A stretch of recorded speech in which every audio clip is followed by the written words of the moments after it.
ఓం నమో నారాయణాయ నమశివాయ. మహాభారతంలో వనపర్వం అండి. వనపర్వంలో వచ్చేసి 83వ అధ్యాయం. ఇది వచ్చేసేదంటే కురుక్షేత్ర తీర్థాల మహత్యం.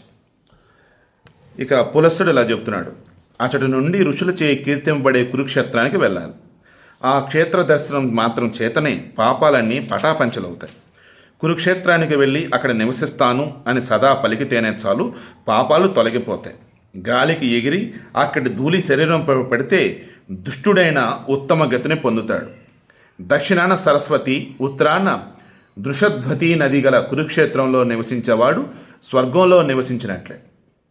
యుధిష్ఠిరా, ధీరుడు ఒక నెల అయినా సరస్వతి నది తీరాన గల కురుక్షేత్రంలో ఉండాలి.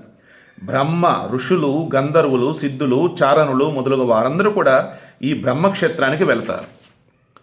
యుధిష్ఠిర, మనసులో అయినా కురుక్షేత్రం పోవాలనే కోరిక ఉంటే అతడు పాపాలు నశించి బ్రహ్మలోకానికి పోతాడు.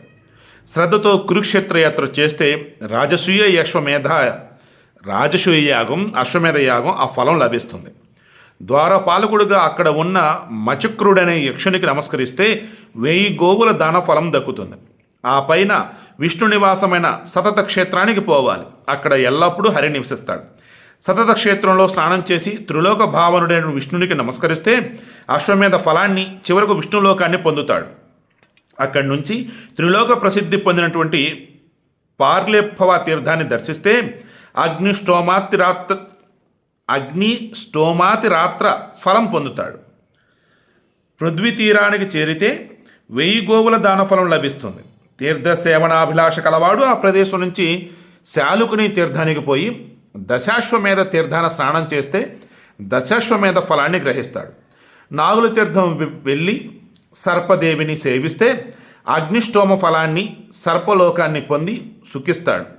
అక్కడి నుంచి తరంతకుడనే పేరు గల ద్వారపాలకుని చేరాలి.